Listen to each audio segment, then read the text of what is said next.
Comenzamos con nuestro panel de conversación, Voces del Poder aquí en CNN Chile Radio, y nos acompañan en esta edición Eric Latorre, cientista político, director del Magíster de Administración Pública de la Universidad Autónoma de Chile. Bienvenido, Eric.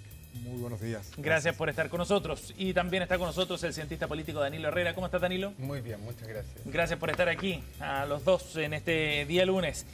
Oye, el fin de semana la ministra de Seguridad, Trinidad Steiner, dio una entrevista en el diario La Tercera bien interesante a propósito de la agenda que está empujando el gobierno en este tema, en materia de seguridad. Junto con explicar un poco el proceso de instalaciones, lo que ha significado llegar al gobierno, también básicamente la ministra pedía espacio para que dejaran desplegar esa agenda y pudieran desarrollar su trabajo. En un área que es particularmente sensible para el gobierno, si hubo alguna razón por la que el gobierno llega, el presidente Kast llega al gobierno, tiene que ver con materia de seguridad, sin duda como uno de los factores más importantes. ¿Cómo ves tú, Eric, el mensaje que deja la ministra en esta entrevista primero? A ver, la parte positiva, tomando algún tipo de control comunicacional, y eso es positivo. Ahora, después de desastres comunicacionales de un mes, digamos, en donde no hemos hablado nunca de seguridad. Claro. Hemos hablado de problemas con la PDI, hemos hablado de problemas, lo último, con un socio del marido, el ex marido, etc. Y eso demuestra la incapacidad que ha tenido el Ministerio de instalar una agenda de seguridad. Y en seguridad, y ahí la ministra comete a mi juicio un error. Es cierto que la dejen trabajar, está bien, pero en política tienes que mostrar también algunos elementos que permitan ir mostrando hacia dónde vas, digamos. No podemos esperar un año a ver qué resulta de esto. Así que es una buena señal la que da, pero también hay que ver cuestiones más concretas y también ver cuál es la agenda de seguridad. Si hasta ahora no lo conocemos, en estricto rigor, digamos, no sabemos cuál es el plan del gobierno efectivamente. Y es lo que reclaman los parlamentarios también, ¿eh? Y tienen razón. Los oficialistas. Claro, entonces incluso los oficialistas, sí, ese es el tema. Entonces, muy al debe seguridad la ministra y lo muestran las encuestas también. Danilo. Yo me pregunto si un gobierno que ganó prometiendo cambios rápidos en seguridad puede pedirle paciencia a la ciudadanía. Esa es la primera, cuando me enfrenté a la entrevista de la ministra, esa fue la primera pregunta que me hice, porque la seguridad fue central en la campaña. Fue la promesa central de José Antonio Kast. De hecho, no fue una promesa, era como la identidad política que tenía la campaña de José Antonio Kast. Y llevamos ya 50 días y no hay absolutamente nada en seguridad, absolutamente nada. La misma ministra Steiner en la entrevista dice que quizá el problema es comunicar, pero no, el problema no es comunicacional, o no es solamente comunicacional. No hay ningún proyecto de ley que este gobierno haya ingresado. Y no hay ningún plan, porque me pueden decir también, pero sí, no es solo la agenda legislativa la que marca los gobiernos, lo que es verdad, no hay ningún plan de absolutamente nada. De hecho, la segunda semana de este gobierno, la ministra se juntó con la mesa del Senado para ingresar a hacer un fast track legislativo de nuevo sobre seguridad.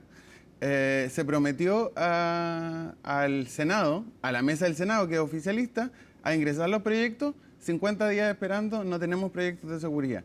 Entonces, es bastante trágico lo que pasa en esta agenda, en esta cartera en particular, porque el gobierno no ha podido capitalizar absolutamente nada de las promesas de campaña. Yo no sé si hay una agenda en seguridad, yo creo que no. O sea, construir una zanja no puede ser, construir una zanja de unos cuantos metros, unos cuantos cientos de metros, no puede ser el plan de seguridad de este gobierno. Y sobre todo cuando la migración, tenemos 40 migrantes expulsados, irregulares expulsados, en un avión en un viaje que ya estaba organizado por el gobierno anterior. No tienen nada que mostrar. Y cuando a la ministra se le habla de migración en la entrevista, tira la pelota a Cancillería, tira la pelota a Interior, porque claro, no es su área, pero yo no veo absolutamente nada de seguridad de este gobierno, y no es solo culpa de la ministra. Eric, y en ese sentido, ¿cuál es el riesgo que corre el gobierno con este problema, digamos, que se le genera de no tener una agenda, de no darle visibilidad tampoco a ese trabajo y de jugar un poco con los tiempos y la paciencia de la ciudadanía en ese sentido? A ver, mira, yo creo que resulta incomprensible. La verdad que si uno quiere ser generoso con el gobierno, cuesta en este tema, porque cuando hay problemas comunicacionales, detrás hay problemas de gestión y problemas políticos, siempre. Digamos, nadie comunica tan mal a lo que hace muy bien. Entonces acá claramente no hay una agenda, eso es evidente. Entonces la ministra dice, yo te decía al principio, déjenme trabajar, pero ¿en qué? Digamos, no podemos ponerle un cheque en blanco a un año más, digamos, eso es inaceptable. Ni siquiera el Partido Republicano, te diría yo, o sea, para nadie. Entonces, pero por otro lado, además, la ministra tenía un muy mal desempeño personal, y eso es indudable, con una falta de control de una agenda donde la agenda la ha sobrepasado. Entonces ha tenido que estar 2 o 3 semanas dando explicaciones por lo de la PDI, que es bastante, además, un enredo que se metieron solos sin ninguna necesidad. Entonces yo diría que el tema es muy preocupante, me parece a mí el tema más preocupante hoy día del gobierno respecto a poder presentar un plan de trabajo, mostrar una agenda y empezar a mostrar acciones concretas. Si aquí, como dice Danilo, es cierto el tema de la agenda legislativa, pero hay programas ya hay proyectos de ley ya en el Congreso, el gobierno podría apoyar. A mí, por ejemplo, me llama la atención que no estén impulsando la ley de inteligencia. Es una ley clave para luchar contra el crimen organizado, ley de inteligencia. Llevamos años discutiendo. 5 o 6 años, ha pasado por 3 gobiernos ya hasta el punto. Entonces, ni siquiera tiene que inventar un proyecto de ley nuevo, tiene algunos ya que están en el Congreso. Está complejo el tema, la verdad que... Un punto más sobre el episodio con la subdirectora de inteligencia que se le pidió la renuncia. El director de la PDI nos dijo, le dijo a todo Chile en el Congreso de que él había pedido la renuncia. A mí, permítanme dudar, pero lo que va a quedar yo creo que la siguiente salida en prensa de la ministra va a ser dar explicaciones, porque la Contraloría está en breve, me han dicho, de un pronunciamiento al respecto. Si era legal o ilegal la solicitud de información que pidió la ministra de Seguridad a la PDI. Y eso lo va a definir gracias a una solicitud de información del diputado Leiva, del PS. Vamos a ver de nuevo si se cometió una ilegalidad. Y si es que la Contraloría define que sí se cometió una ilegalidad, yo espero que no tengamos un ministro cometiendo actos ilegales en su ejercicio. No, sería un golpe durísimo para el gobierno. Hay que esperar que dice Contraloría. ¿Y ustedes lo atribuyen en parte también a la falta de experiencia política de la ministra Steiner? A ver, yo creo que sí, sin duda, en primer lugar sí. Pero llama la atención, porque el gobierno tuvo 3 meses en la OPE, incluso también un poquito más, porque sabían que ganaban, digamos, ayer, para no traer una agenda más allá incluso de quién ocupara la cartera, digamos. Traer por lo menos una hoja de ruta, que dijera, mira, esto es, y que la ministra, o quien fuera, lo implementara. Entonces ya, primer punto. Segundo punto, la falta de experiencia política, sin duda. O sea, y las declaraciones desafortunadas, la subsecretaria de prevención del delito no contribuyen en nada, digamos. Que tampoco tiene una gran experiencia política. Entonces, es no entender que seguridad es en primer lugar un ministerio político, en el sentido que, como decía Danilo, y comparto 100% con él, la identidad, la agenda de este gobierno es la seguridad, por ende claro. es un tema político. Seguridad y crecimiento económico. Por supuesto, ese crecimiento lo están manejando por otra vía y seguridad, o no manejando, veremos cómo les va, pero seguridad no lo están manejando. Y ahí creo que sin duda la impericia política de la ministra y de los que lo rodean, porque llama la atención acá, me llama mucho la atención no solo los ministros, sino que lo que hemos visto con los Ceremi, lo que hemos visto con quienes están detrás, lo que hemos visto con lo que pasó en Hacienda con la filtración de una minuta, los que están detrás parecen también una impericia que a mí me llama particularmente la atención. Sobre el plan de seguridad, es interesante una entrevista que da Pablo Longueira la semana pasada a ADN y a El País, donde dice, yo cuando me enteré que le estaban ofreciendo el cargo de ministro al recién electo senador Carter, fue un problema. Y ahí nos enteramos, yo me enteré al menos de una voz de derecha que ya le habían ofrecido el cargo a Carter. Eso quiere decir que no tenían ningún plan. Se suponía que Carter o Basaletti iban a ser los ministros de seguridad.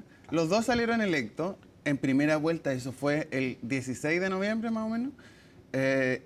Y no encontraron a nadie disponible hasta 2 semanas antes del anuncio del gabinete. O sea, no solo no hay plan, sino que el plan se comenzó a armar 2 semanas antes, sobre la marcha, por supuesto, si no tenían ministro o ministra. Bueno, y a propósito del mismo Rodolfo Carter, bien crítico este fin de semana en el Mercurio, en una entrevista en la que plantea que acá no hay segunda oportunidad, digamos, ¿no? Y el gobierno, a propósito de los errores políticos más que de la agenda de seguridad en particular. Rodolfo Carter en particular fue muy, muy duro con la ministra Steiner cuando no se presentó a la Comisión de Hacienda para ver uno de los temas que está en carpeta, que es reforzar Carabineros e inyectarle más dinero a Carabineros. Estaba el proyecto de ley en la mesa, había sido citada la ministra no llegó. Sí. Estamos con Danilo Herrera y Eric Latorre aquí en Voces del Poder. Les propongo que vayamos a una pausa y al regreso hablemos del plan de reconstrucción, la semana que tuvo Jorge Quirós también anterior y las tensiones que se están generando dentro del gobierno a propósito de los oficios y decretos que han firmado el ministro. Nos vamos a ir a la pausa y volvemos de inmediato. Seguimos con más aquí en Voces del Poder.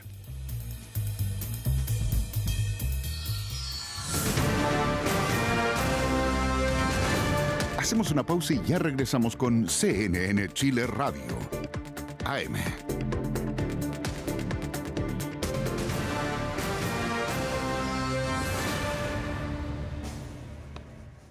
Ya estamos de vuelta aquí en CNN Chile Radio, son las 9:52 y estamos en nuestro bloque Voces del Poder con nuestros panelistas invitados hoy, Danilo Herrera y Eric Latorre, para seguir abordando otros temas de contingencia.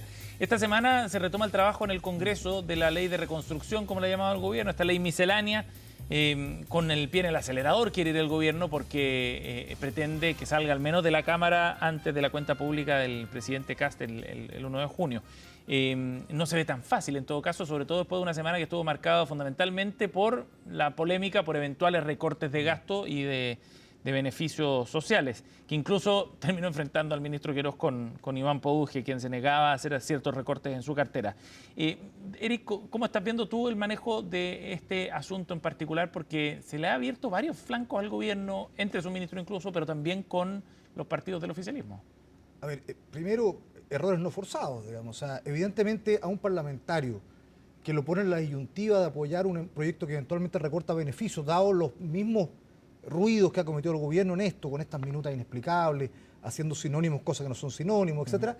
La verdad que el manejo ahí llama la atención, es muy amateur. Debería, en Hacienda y en esta materia deben estar todos muy alineados desde el punto de vista de enfocarse en aprobar este proyecto. Que es un proyecto, yo creo, necesario, independiente de los detalles que lo pueda discutir, pero es necesario, porque al final del día, lo que Chile necesita es crecimiento y no recortes. El crecimiento es lo que nos va a dar una base mínima de poder seguir financiando los beneficios sociales. Entonces, se requiere orden, se requiere capacidad de gestión, ¿no es cierto? Pero no se está viendo. Ahora, aparentemente, y lo ha dicho el ministro Alvarado, está muy tranquilo, García también lo ha mencionado, tendrían los votos, por lo menos en la Cámara, justos, pero los tendrían, digamos. Sí. Pero no se pueden confiar en eso. Pero, por ejemplo, Diego Chalper decía ahora en una entrevista antes de comenzar este panel que no estaban los votos de RN para recortar ningún beneficio social, decía, ¿no? Y lo ha repetido en Renovación Nacional como una suerte de línea roja respecto a qué tan lejos puede llegar este proyecto. ¿Cómo ves esa advertencia que hace quizá el diputado Chalper, Danilo? Primero, hay dos tipos de recortes que se están formulando. Lo primero fue no una filtración, sino que es una circular, la circular 16 del Ministerio de Hacienda, donde informa todo lo que se tiene que recortar. Entre ellos, un 15% a la PGU. Entre ellos, la JUNAEP, alimentación escolar. Y eso es una discusión que va a tener el Congreso y por eso la advertencia del diputado Chalper lo va a tener a fines de año, a fines de septiembre, entra el presupuesto del próximo año. Claro. Pero lo que ya estamos viendo son recortes este año. Este año, o sea, le sacaron mucha plata a los ajuares, después dijeron que ninguna guagua se iba a quedar sin ajuar y está todo bien. Yo quiero saber, ¿están recortando plata al ajuar y dónde va ese dinero? No lo han dicho, no lo han dicho. O sea, ¿están recortando? No lo han dicho. Y lo otro es que ya hay víctimas concretas de los recortes de este año. La Universidad de Concepción publicó la semana pasada que se eliminaba el presupuesto del aporte fiscal de un programa que se llama Talento Académico, el presupuesto de este año. Y el Estado pagaba la mitad de esos talentos académicos y la otra mitad la pagaba la universidad. Ahora la universidad se va a hacer cargo este año de esos costos, pero todavía no tiene ninguna claridad el próximo año. Ahí hay diferencia. La Fundación para la Superación de la Pobreza también le recortaron presupuesto para este año, ahora. No sabemos a dónde va esa plata. Ya van recortes por cerca de 2.000 millones de dólares, dijo el ministro Quirós, hasta ahora. Sí, ahora, a ver, primero, Chile está en una situación fiscal muy compleja, eso no dudarlo, digamos. Las políticas, y aquí hay que mirar en perspectiva, las políticas públicas económica hace 10 años atrás, 2014 va a ser estructural de deuda, son absolutamente irresponsables, pongámoslo bien en claro, mi juicio. O sea, cuando Chile llega a ser 45% de deuda respecto al producto, eso es insostenible. Tenemos varios grandes programas públicos en Chile que no se financian, lo cual no quiere decir que hay que recortarlo, pero sí tenemos que empezar a hacer una reingeniería del Estado, si no, no funciona. Fíjate que Junaep, que fue muy desafortunado, mal dicho, mal planteado, y no voy a entrar a defender al gobierno, no, si lo quisieron sacar o no, pero Junaep es el segundo o tercer poder comprador del Estado más grande que existe, es gigantesco. Y en Junaep, recordemos, vamos al 2018-2019, hubo comisiones investigadoras por fraude en Junaep gigantescas. Junaep cuando compra miles y miles de millones. Claro. Y sin duda que Junaep, y te lo digo con conocimiento de causa, yo trabajé en una consultoría y en un proyecto con el BID para Junaep, tienen eficiencias tremendas. Administra desde la entrega de computador, entrega de beneficios en materia de salud, por ejemplo, realmente desconectado al Ministerio de Salud, compra horas médicas por miles de millones. Y no sabemos, es una caja negra, Juan. Entonces, que hay que revisar Junaep, hay que revisarlo. Y luego, si le llegan los alimentos a los niños, también está en discusión y la calidad de los alimentos que les llegan. Ahora, el problema es que si el presidente Kast tiene que salir con un megáfono en mano a aclarar que no se le va a quitar la comida a la boca a los niños, Vergonzoso. es un problema. Por supuesto, y ahí donde uno no entiende que el segundo piso está para cuidar al presidente y le da más problema al presidente por un lado, en distintas materias, o autoridades de segundo o tercer nivel que no entienden que este tipo de minutas o de proyectos, porque mientras no sea un documento oficial, es un proyecto. Documento oficial, tiene la firma del ministro. ¿Cómo no va a ser un documento Todavía oficial? no está planteado así en lo que, Por se supuesto, plantea. No está es la todavía. posición de la DIPRES a todos los ministerios. Usted rebaje esto. Sí, pero no está Esa ahí- es no la está ahí instrucción. Pero planteado el que se inicio de un rebaje Junaep. camino de discusión El personal. inicio de un camino de Pero no discusión, está por planteado que supuesto. se rebaje Junaep, digamos. Ahí no está planteado eso. No está planteado, Está planteado. Por supuesto, No ¿cuál está fue la planteado que se palabra en cuestión? Descontinuar. Claro, Ahí está pero eso planteado fue- no, que pero, se a ver, descontinúa pero el programa de entendamos alimentación que escolar. eso es una... A ver, no tiene ningún sentido, hay que pensar en la sana lógica, digamos, ¿no? El proyecto se debe reevaluar, por supuesto, hay que mirarlo. Y como muchos programas del gobierno, fíjate que el programa de entrega de computadores que hace la Junaep no tiene ni un solo resultado concreto en Chile, porque no está vinculado al desarrollo de un proyecto educativo. ¿No hay evaluación? Le ha cambiado la vida a miles de niños tener su primer computador, no hay- porque no hay posibilidad de que muchas familias de este país le compren un computador a un niño de séptimo o Hay octavo un- básico. Es increíble Junaep- cómo le ha cambiado la vida a los Junaep, computadores el a esos niños. De El programa acuerdo. Junaep está Eric. vinculado a un proyecto educativo. Así lo declara Junaep.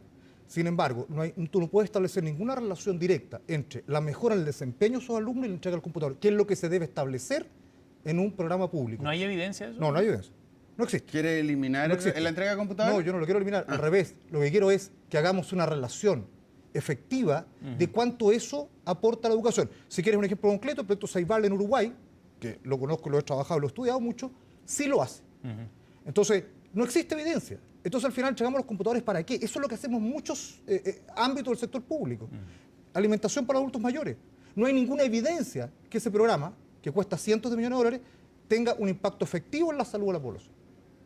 Entonces, ¿para qué lo hacemos? Digamos? Si ese es el tema, Claro, hagamos eficiente lo que esto. dice el ministro Quiroz es que hay que romper cierta inercia con la que viene el Por gasto supuesto, público, y no es quitar los programas. Por supuesto que no. Yo creo que el Danilo. problema aquí es el patrón, porque el ajuste fiscal se aplica de forma asimétrica, porque en los programas sociales hay una mega reforma, mientras se recortan programas sociales, o se están recortando programas sociales, ya di el programa de talentos de la Universidad de Concepción como un ejemplo, la mega reforma tributaria contempla rebaja de tributos a los que más tienen. No solo a las empresas, sino que a los millonarios de este país. Entonces, es un problema cómo esa asimetría mientras se plantea recortar beneficios sociales, al mismo tiempo se le entrega la carga a los beneficiarios de esos programas sociales y no a los que más tienen, y a los que más tienen se les bajan los impuestos sin recuperar esa plata que va desde el Estado, desde los programas sociales, directamente a los bolsillos de los grandes empresarios de este país. Ahora, desde el punto de vista del trabajo político que tiene que hacer el gobierno para conseguir esos votos, ¿No va a estar tan fácil en todo caso, Danilo y Eric, resolver el tema de las compensaciones que se pueden generar hacia las familias y las clases medias? ¿A qué voy?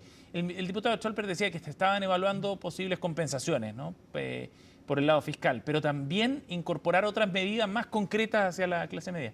Pero pareciera que el PDG de alguna manera ganó ese punto, o así aparece públicamente cuando se incorpora en otro proyecto paralelo medidas orientadas a la devolución del IVA, a las pymes con una tasa de impuesto estable en 12,5%, etcétera. ¿Cómo ves tú la forma en la que el gobierno puede resolver ese conflicto? Yo creo que hace lo correcto el gobierno en primero darle el punto al PDG porque es obviamente no es parte del gobierno. Entonces tiene que comunicacional y políticamente posicionar al PDG como un actor relevante. Recordemos que el PDG viene arrastrando una crisis de que fue disuelto en un momento su bancada parlamentaria, tiene que mostrar que es un partido coherente y consistente para proyectarse al futuro. Y en ese sentido el gobierno le hace, comillas, le entrega algo político al PDG. Ok, ese punto de las nuevas medidas son tuyas. Y luego, me parece correcto políticamente, empezar ahora a buscar el resto del espectro de derecha, a la cual también le va a tener que hacer concesiones, sin duda. Pero es más fácil, o sea, debiera ser más fácil, digamos, ¿no? El diputado Scholper, si bien puede tener críticas, pero al final dice, bueno, estamos disponibles a apoyar si es que estos se entregan cosas razonables. Sí, claro, sí. O sea, porque más cerca del gobierno. Pero sin duda creo que lo que hace con el PDG es correcto. Tiene que dar una señal política. Y en ese sentido, el PDG tiene un incentivo hoy día a cumplir con eso, si es que quiere empezar a proyectarse como un partido que puede hacer acuerdos y mantener acuerdos. Y gobernar, claro, eventualmente. Claro. Danilo, lo último, para cerrar, y con esto terminamos el bloque. ¿Cuál es tu visión respecto al diseño político con el que está el gobierno hoy día? A propósito de los conflictos que se armaron la semana pasada con el segundo piso y las tensiones bien evidentes que incluso se reflejaban entre el presidente del Partido Republicano, el senador Esquella, con Alejandro Irarrázaval. Una línea sobre lo anterior. ¿Sí? Recordar que Briones, el fin de semana, no recuerdo qué día, dijo, Briones, ministro de Hacienda de Piñera, dijo que esta reforma, lo dice el informe financiero de esta reforma, nos entrega déficit fiscal hasta el 2031. Así que hay que tener ojo con que tenemos que mejorar la economía de este país, tenemos que tener un Estado más sólido financieramente y el gobierno nos entrega una reforma que nos deja en déficit fiscal hasta el 31. Y sobre el gabinete, el diseño, yo creo que el diseño de expertos, gerentes generales o ejecutivos de grandes empresas ya nos resultó.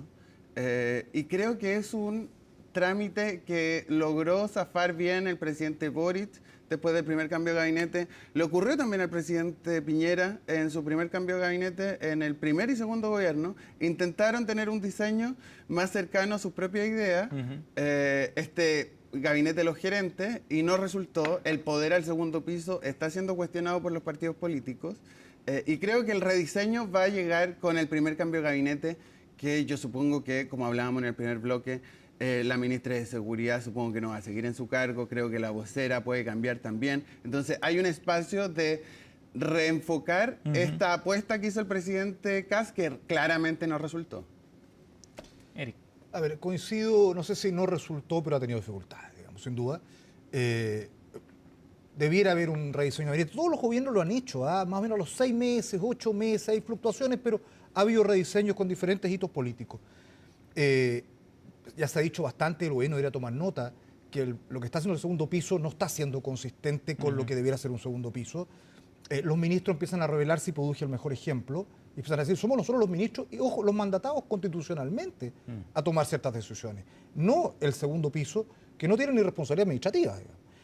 El segundo piso está pensado para asesorar al presidente y para mirar en perspectiva, mediano plazo al menos, lo que va a pasar, y no para estar en el día a día. Y ahí hay un rediseño que va más allá de los nombres del gabinete, porque si no se hace, al que pongan va a seguir estreándose, o si pones políticos más de fuste, los cruces van a ser mucho más fuertes, porque un político de fuste no lo va a aceptar, que le impongan cosas al segundo piso. Que el presidente de turno venga públicamente a limpiar o a limar las asperezas que tienen los ministros de su gabinete, yo nunca lo había visto. Ya un problema.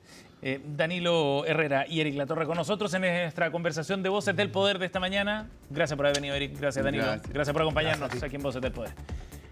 Nos vamos a la pausa, la temperatura ya supera los 17 grados acá en Santiago, son las 10 de la mañana con 6 minutos, se espera una máxima de 24 grados para hoy en un día que tendrá bastante nubosidad acá en la región metropolitana, sin precipitaciones, eso sí.